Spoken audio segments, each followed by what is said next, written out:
She ran from her toxic ex with nothing but a backpack, a bruised heart, and the desperate hope that the next town would give her a second chance. Aisha had spent years trapped in a relationship that drained her spirit, her confidence, and the fire she once carried so proudly.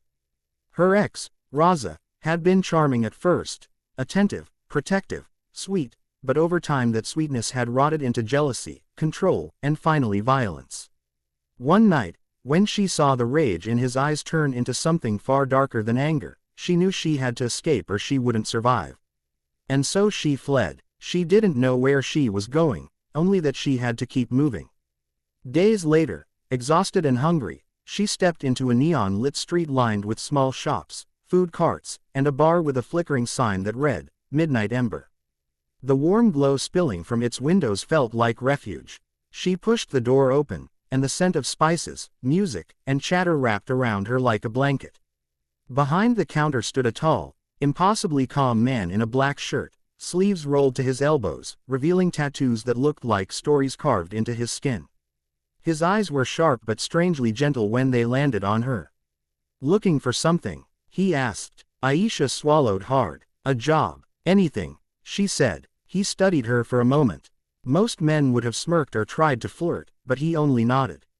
"You can start tonight. Name's Arslan." She didn't know it yet, but the man standing in front of her was not just a bar owner. He was the hidden king of the city's underworld, the quiet, calculating mafia boss who ran his empire from the shadows. The Midnight Ember was just one small piece of it, a place he used to watch people, judge threats, and keep an eye on his domain. But to Aisha, it felt like sanctuary. Weeks passed, and Aisha learned how to mix drinks, run tables fast, smile at customers even when she was exhausted. And though she hadn't planned to trust anyone again, she found herself drawn to Arslan. He didn't talk much, but when he did, his words were thoughtful. He didn't ask questions she didn't want to answer. He didn't treat her like she was fragile. Instead, he treated her as if she belonged. He noticed when her hands trembled. He noticed when she flinched at sudden noises. And he noticed when she smiled. Really smiled, for the first time after months of fear. One evening, while wiping down the counter, Arslan approached her quietly. "You're doing good here," he said. She looked up in surprise. Compliments weren't something she was used to. Not real ones, anyway. "Thank you," she murmured. "You don't sleep much," he added. "Nightmares." Aisha froze. She didn't expect him to notice. Or care. She nodded faintly, unable to lie. "You're safe here," he said, his voice low, steady, reassuring. Something inside her cracked. Not in a painful way, but like a lock giving way to light. But safety was something she'd never been allowed to keep. One night, while the bar buzzed with music and customers, the door swung open. Aisha's blood went cold. Raza stood in the doorway, eyes wild, face twisted in fury, like a predator who had tracked his prey. "Aisha," he roared. Conversation stopped. Music choked off. Glasses froze halfway to lips. Aisha stumbled back so quickly she knocked over a bottle. Her breath shattered. Her hands shook violently. She whispered, "No, no, how did you?" Raza marched toward her, shoving chairs out of his way. "You think you can leave me?" he snarled. "You think you can run?" Before she could scream, before anyone could react, a hand shot out and caught Raza's wrist midair. Arslan, calm, cold, deadly, a different man entirely from the quiet bar owner she knew. His voice dropped into something deeper, something dangerous. "You don't touch what's under my roof." Raza jerked his hand free. "Who the hell are you?"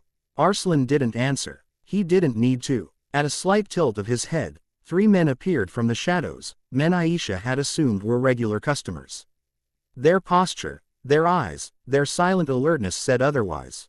Raza's confidence flickered. "This is between me and her." Arslan stepped forward, towering over him. "Not anymore." Raza's face twisted. "She's mine." Aisha flinched at the word, but before she could retreat, Arslan moved, swift, controlled, precise, and slammed Raza against the bar with a force that rattled the shelves. "She doesn't belong to you," Arslan growled. "And if you ever come near her again, you won't walk out." For the first time Aisha saw it. The raw power, the authority, the terrifying calm that came from a man used to being obeyed. This wasn't a bar owner.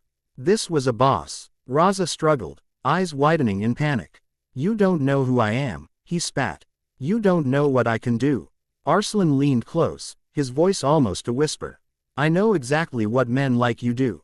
I bury them. The room went silent. Every head bowed slightly, as if they all knew the truth in that statement. Raza was dragged out by Arslan's men, shouting empty threats, but no one paid him attention. When the door slammed shut, Aisha collapsed against the counter, her breath shaking. Arslan turned to her, the storm in his eyes softening. You okay? She tried to nod but tears spilled before she could stop them. She hated crying, hated feeling weak, but Arslan stepped closer, lifting her chin gently with his fingers. Don't hide, he murmured. Not from me. And for the first time in her life, someone's touch didn't feel like ownership. It felt like protection. Days passed, and Arslan's men patrolled the bar more visibly, watching the streets, guarding entrances. Arslan assigned 2 men to walk Aisha home every night, though she suspected he wanted to do it himself. One night, after closing, she found him sitting alone, looking unusually lost in thought. Arslan, she asked softly. He looked up, studying her with eyes that held too many secrets. You know what I am now, he said. You know what this place really is. She nodded. Are you afraid of me? Her breath caught. She thought about all the men she'd feared. Men who used power to hurt. Men who hid cruelty behind charm. Men who only felt strong by breaking others. Arslan wasn't like them. No, she said finally. You make me feel safe. Something flickered in his eyes. Something he tried to hide but couldn't. You shouldn't trust a man like me, he said quietly. I've done things you wouldn't approve of. Aisha stepped closer. Everyone has a past. I'm not afraid of yours. He stared at her as if her words were a language he didn't understand. Slowly, he reached out, brushing a strand of hair from her face. If you stay, your life will change, he warned. Being close to me, it's not easy. Being alone isn't easy either, she whispered. Arslan exhaled softly, defeated, fond, protective all at once. Then stay. She did, and the city learned quickly that the girl who arrived broken and trembling was now under Arslan Khan's protection. Rumors spread like wildfire, not of fear, but of respect. They whispered about the woman who made the Mafia boss smile, who softened the edges of a man carved from stone, who brought light into the dark corners of his world. Raza tried to come back once, but Arslan ended that story before it even began. Aisha never saw him again. Instead, she saw a different life. A life where she worked in the bar without fear. A life where a man watched over her not to control her, but to guard her. A life where she could breathe. A life where she healed. And one night, as she stood on the rooftop of the midnight ember, city lights glittering below them, Arslan stepped beside her. You know, he said quietly, the night you walked into my bar, I felt something change. Aisha smiled softly. Me too. He turned to her, the dangerous Mafia king who terrified the entire city, looking at her as if she was the only thing in the world that mattered. Aisha, he murmured, you didn't just run from your past.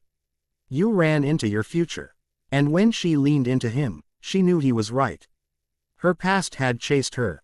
But her future had found her. Here, in the arms of the man no one dared to love, except her.